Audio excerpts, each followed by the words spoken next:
Assalamualaikum warahmatullahi wabarakatuh. Perkenalkan, saya Agnia Marhama, absen 4, NIRM 0301250788 dari kelas 2 PPBA. Jadi di sini saya akan menjelaskan tentang kunci jawaban UAS kelayakan usaha. Jadi di sini ada sebuah rincian yang diketahui untuk luas lahan yaitu 2.500 meter persegi, untuk siklus produksinya 6 bulan per siklus, maka untuk satu tahun itu ada dua siklus, kemudian untuk umur analisis kelayakannya 5 tahun, tingkat diskonto yaitu 11%, upah tenaga kerja 85.000, hasil panennya yaitu 3.200 per siklus, harganya yaitu 22.000, untuk biaya transportasi dan pemasaran 3 juta sekian, dan untuk biaya pemeliharaan 2 juta sekian. Kemudian, dari yang diketahui itu, kita akan memasukkan ke dalam kuantitas tenaga kerja dan biaya tenaga kerja. Jadi untuk halka per siklusnya yaitu 18 untuk pengolahan lahan. Untuk siklus per tahunnya itu ada dua. Nah, untuk halka per tahun, kita bisa menghitung dengan menggunakan rumus yaitu sama dengan halka per siklusnya yaitu 18 dikalikan dengan 2. Enter. Kita tarik sampai bawah. Kemudian untuk upahnya, di sini menggunakan dari sini. Nah, maka di sini sama dengan ini, kemudian eh,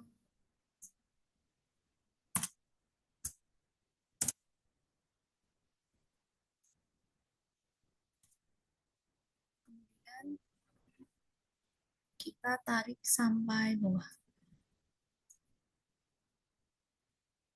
Nah, selanjutnya untuk biaya per siklus, kita bisa menghitungnya itu dari halka per siklusnya yaitu 18 dikalikan dengan upahnya yaitu 85.000. Nah, selanjutnya kita bisa tarik sampai bawah juga. Untuk biaya per tahun ini bisa menggunakan rumus yaitu siklus per tahunnya yaitu 2 tahun dikalikan dengan biaya per siklusnya yaitu 1.630. Maka menghasilkan 3.060.000. Kemudian tarik sampai bawah. Nah, untuk menghitung totalnya bisa menggunakan rumus sama dengan sum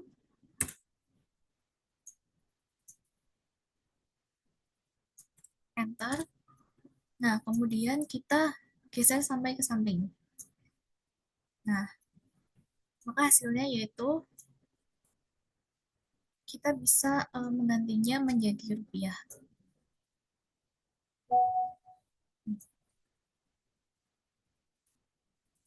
Maka untuk total biaya tenaga kerja dalam satu tahun yaitu 22.610.000. Kemudian setelah itu kita akan menghitung material dan sarana produksi. Untuk benih cabai rawit merah di sini diketahui yaitu untuk kuantitas per siklus yaitu 200 gram, untuk harganya yaitu 18.000, maka untuk biaya per siklusnya yaitu tinggal 200 ini sama dengan 200 dikalikan dengan harganya. Kemudian tarik sampai bawah. Nah, untuk siklusnya ini dalam satu tahun itu ada dua siklus, kita dapatkan dari sini. Kemudian untuk biayanya yaitu tinggal kalikan biaya per siklus dikalikan dengan 2. Geser sampai bawah. Untuk hasilnya sama saja seperti tadi yaitu dengan menggunakan rumus sum, yaitu menghasilkan untuk total material layak yaitu 42.960.000. Selanjutnya, di sini juga diketahui biaya tahunan yaitu transportasi dan pemasaran sekian dan juga yang lainnya. Kemudian kita akan melakukan rekapitulasi. Untuk total halka per tahun yaitu 266 kita dapatkan dari sini. Nah, untuk biaya tenaga kerja per tahun kita dapatkan dari sini. Untuk total biaya material per tahun, kita dapatkan dari sini. Kemudian, untuk transportasi dan pemasaran, yaitu kita dapatkan dari sini. Untuk pemeliharaan irigasi dan alat, kita bisa dapatkan dari sini. Dan kemudian, untuk total biaya variabel per tahun, itu adalah penjumlahan, jadi biaya tenaga kerja per tahun dan biaya material per tahun.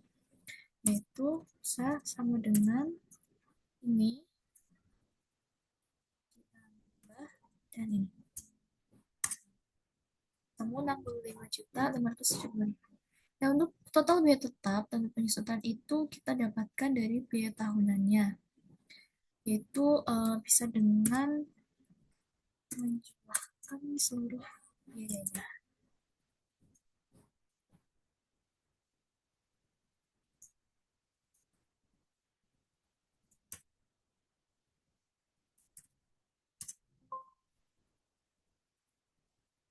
Yaitu hasilnya 23.950.000. Nah, untuk produksi normal per tahunnya, yaitu kita dapatkan dari sini, yaitu eh, karena per siklusnya 3.200, maka tinggal 3.200 dikalikan 2 saja. Nah, selanjutnya, untuk penerimaan normal per tahun, eh, yaitu dengan mengalihkan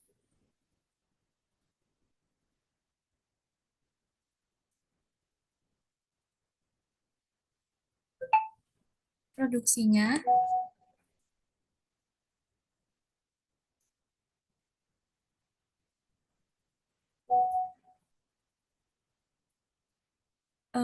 bisa mengalihkan dengan jumlah produksi per tahun dikalikan dengan harganya yaitu 22.000. Nah, maka hasilnya yaitu 140.800.000. Nah, untuk produksi skenario turun 18%, karena untuk produksi normalnya itu 6.400, maka di sini bisa menggunakan rumus, yaitu produksi normalnya ditambahkan dengan produksi normal dikalikan dengan minus 18%, karena turun 18%, maka menghasilkan 5.248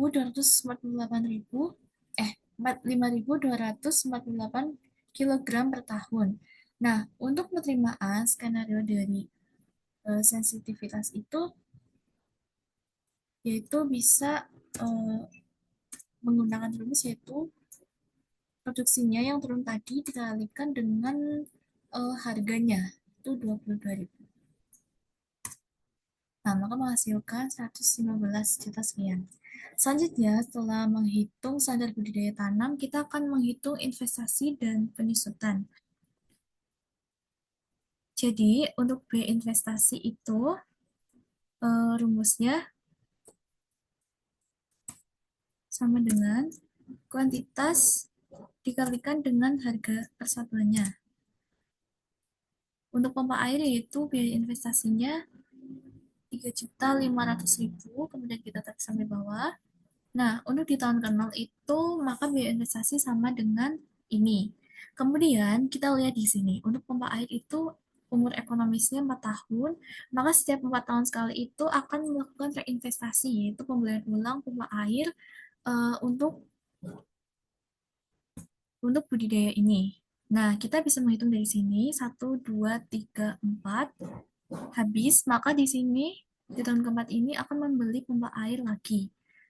Kemudian, maka untuk sisa umur akhirnya yaitu karena di sini baru digunakan 1 tahun, maka di sini bisa menggunakan sama dengan umur ekonomisnya dikurangi dengan 1. Begitupun juga dengan aset investasi yang lain.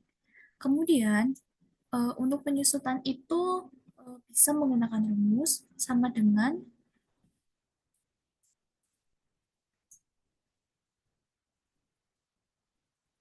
harga satuannya dikalikan dengan kuantitas dibagi dengan umur ekonomisnya. Maka hasilnya yaitu segini. Kemudian tarik saja sampai bawah. Nah, Untuk nilai sisa akhir di tahun kelima itu tinggal mengalihkan saja antara penyusutan dengan sisa umurnya, yaitu menghasilkan 2.675.000 untuk pompa air, kemudian tinggal tarik saja sampai bawah,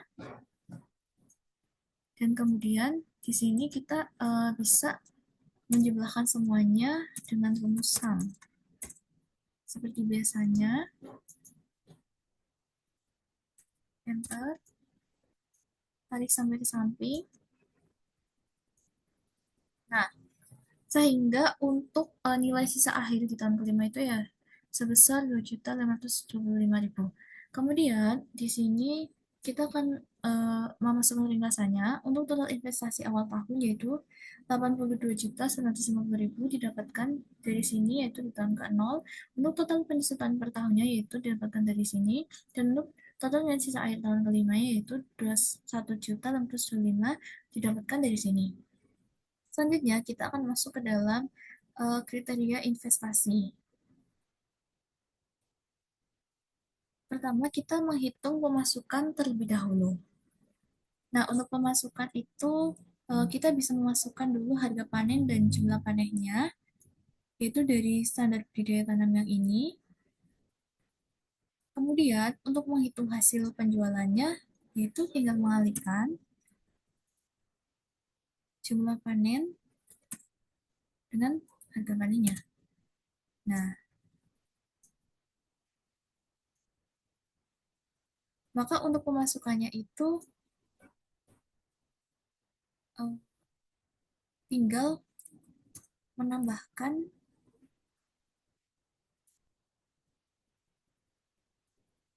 pemasukannya dengan nilai sisanya.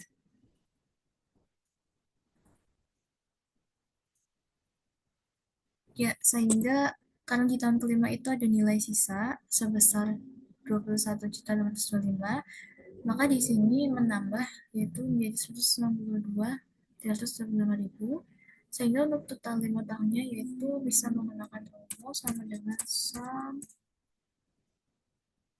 tahun ke-6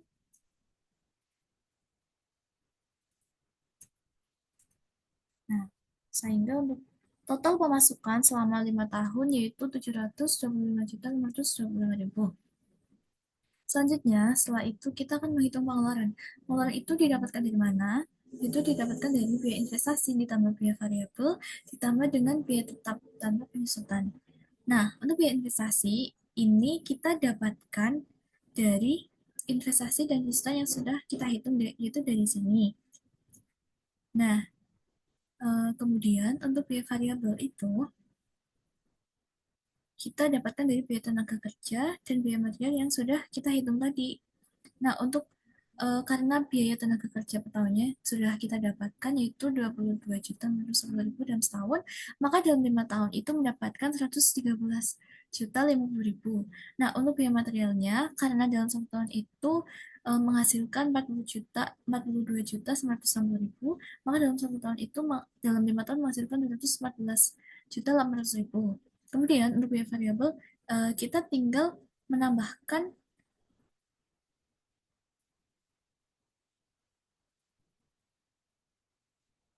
antara biaya tenaga kerjanya dan juga biaya materialnya, yaitu menghasilkan untuk totalnya 320.850.000. Kemudian untuk biaya tetap dan penyusutan juga kita dapatkan dari sini teman-teman. Nah, dari sini setelah memasukkan semuanya, kita bisa menghitung cash flow, net benefit atau keuntungannya. Keuntungan itu kita dapatkan dari mana? Keuntungan itu kita dapatkan dari pengeluaran dikurangi, uh, dari pemasukan dikurangi dengan pengeluarannya, itu menghasilkan minus. Jadi ini tuh minus 899 juta. Dan kita tarik saja sampai samping.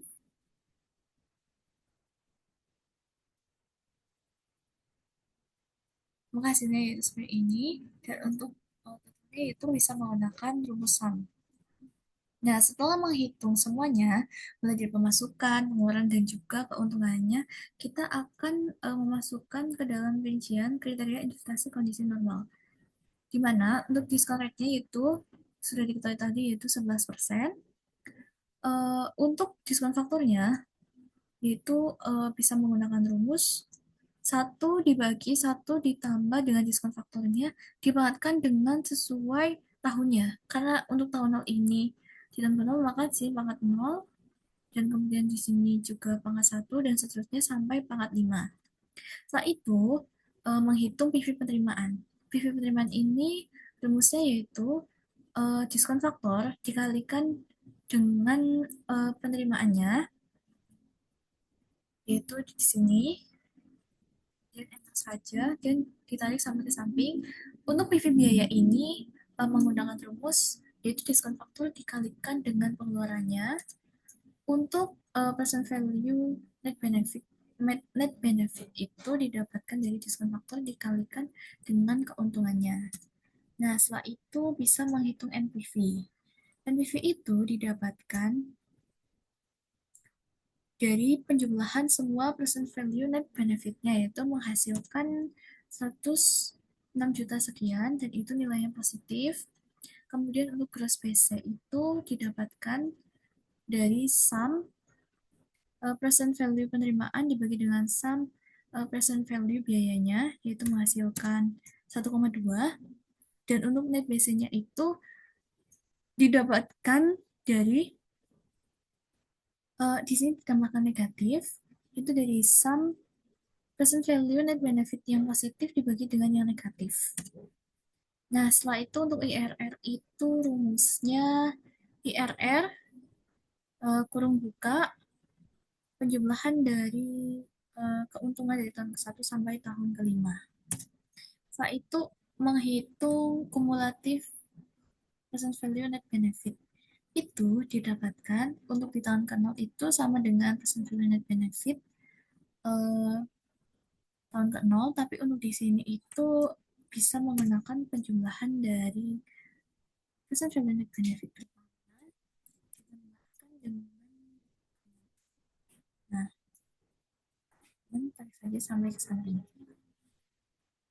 Selanjutnya untuk payback period ini kita bisa menghitungnya dengan di sini kan diketahui untuk biaya investasinya itu 101 juta. Nah, setelah kita melihat dari kumulatif present value net benefit ini, sebelum 100 juta itu ada 62 juta dan setelah 101 juta itu ada 106 juta. Maka di sini kita memasukkan angka 4 karena di tahun keempat, kemudian ditambah dengan PV net benefit tahun kelima dikurangi dengan tahun keempat. Ulangi, biaya investasinya dikurangi dengan tahun keempat, kemudian dibagi dengan benefit tahun kelima dikurangi dengan persen net benefit tahun keempat. Sehingga untuk payback periodnya itu 4,89 tahun. Jadi kesimpulannya itu untuk NPV-nya positif kalau lebih besar dari 0 maka usahanya layak. Terus biasanya juga lebih besar dari 1 maka layak. Dan biasanya lebih besar dari 1 layak.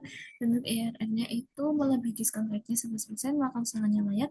Dan untuk payback period-nya ini 4,989 tahun kurang dari 5 tahun maka usahanya layak. Kesimpulan dari kriteria investasi kondisi normal yaitu usaha ini layak. Selanjutnya, kita akan masuk ke bagian sensitivitas.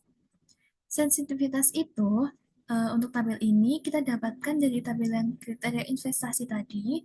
Namun di sini ada perubahan karena produksi turun 18%, maka di sini kita bisa menuliskan minus 18%. Jadi yang awalnya tadi 6.400, maka di sini kita bisa menggunakan rumus yaitu 6.400 ditambah dengan 6.400 dikalikan dengan minus 18%-nya. Maka menghasilkan 5.248. Sehingga untuk pemasukannya dan juga keuntungannya pasti nantinya akan berbeda. Setelah menghitung itu, kita masuk menghitung kriteria investasi skenario sensitivitas. Untuk diskon rate-nya itu masih sama, 11%. Untuk diskon faktornya juga rumusnya sama seperti yang tadi. Untuk present value penerimaan itu rumusnya juga sama, namun di sini angkanya berubah. Nah, untuk present value biaya itu masih sama. Untuk present value net benefit yaitu diskon faktor dikalikan dengan net benefitnya. Nah, karena uh, terjadi penurunan produksi 18%, maka otomatis untuk NPV-nya itu berubah. Untuk NPV itu rumusnya masih sama, yaitu penjumlahan dari semua pesan benefitnya, yaitu menghasilkan 12 juta 536 juta sekian. Untuk gross PC-nya yaitu 1,03, untuk net PC-nya 1,15, untuk IRR-nya 16,37, untuk payback period-nya yaitu 8,15 tahun. Ini melebihi umur bisnisnya yaitu 5 tahun. Dari segi keseluruhan itu masih layak karena NPV-nya positif, BPC kurang lebih dari satu, net BPC lebih dari satu, dan IRN-nya melebihi diskon rate, maka secara keseluruhan usahanya masih layak. Tetapi untuk payback periodnya ini melebihi 5 tahun, maka untuk payback period ini dikatakan tidak layak. Selanjutnya, dari perbandingan antara kriteria investasi kondisi normal dan skenario sensitivitas, maka kita bisa memasukkan kondisi normalnya, yaitu dari yang tadi kita masukkan. Untuk sensitivitas prosedur 18% juga kita masukkan dari sini. Dan kemudian untuk perubahan variabelnya yaitu 18%.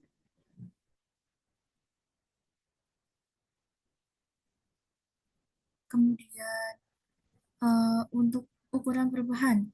Jadi di sini kita menghitung dulu. Perubahan kriteria kelayakan itu bisa kita dapatkan dari nilai baru dikurangi dengan nilai lama dibagi dengan nilai lama. Maka untuk NPV itu 82,2%, begitupun juga dengan yang lainnya, yaitu tinggal tarik saja ke bawah. Kemudian karena perubahan variabelnya itu 18%,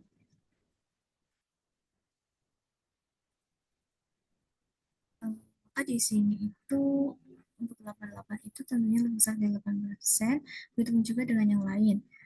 Jika perubahannya lebih besar, maka itu sensitif. Kemudian jika untuk gross nya itu masih lebih besar perubahan variabelnya, maka tidak sensitif. Nah, selanjutnya kita masuk ke dalam ringkasan interpretasinya.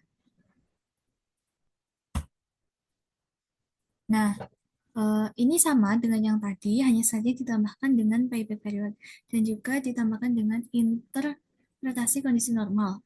Untuk NPV itu pada kondisi normal 106 juta sekian, maka usahanya layak. Untuk gross BC-nya juga lebih dari satu, maka layak. Untuk net BC-nya juga lebih dari satu, maka layak. Untuk BRR melebihi diskon rate 11%, maka usahanya juga layak. Dan untuk payback periodnya itu kurang dari 5 tahun, maka usahanya itu juga layak.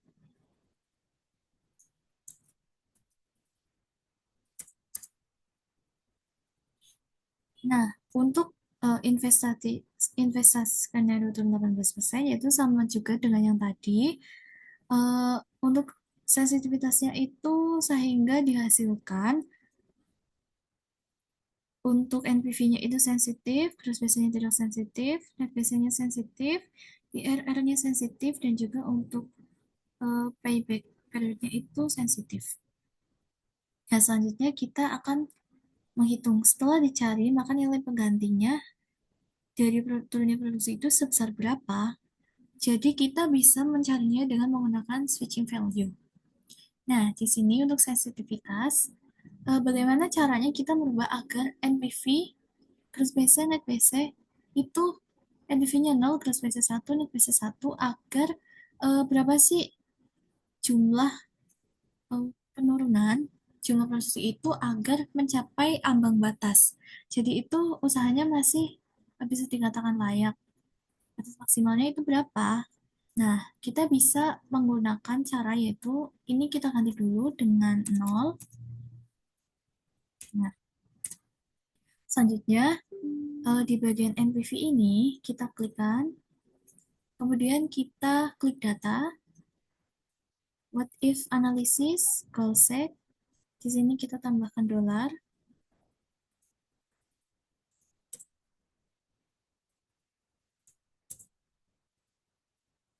Sorry.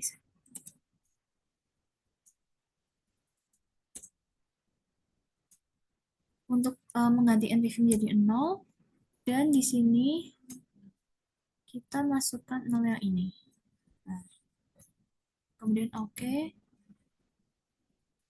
Nah, di sini itu ya NPV-nya itu sudah berubah menjadi 0, gross BC-nya 1, net BC-nya 1, IRR-nya 11%. Jadi itu setelah agar usaha ini mencapai ambang batas, maka jumlah penurunan produksi atau jumlah panennya itu maksimal minus 20%. Maka minus 20% ini kita masukkan ke dalam sini.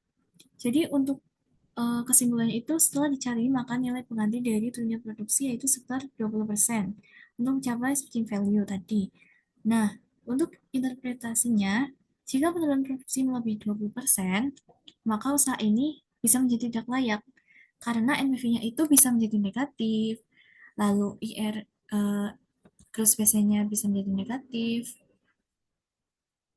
kurang dari satu, dan juga net BC-nya itu bisa menjadi kurang dari satu. Jadi usahanya tidak layak jika bulan produksinya itu melebihi 20%. Sekian video dari saya, kurang dan lebihnya mohon maaf. Terima kasih. Wassalamualaikum warahmatullahi wabarakatuh.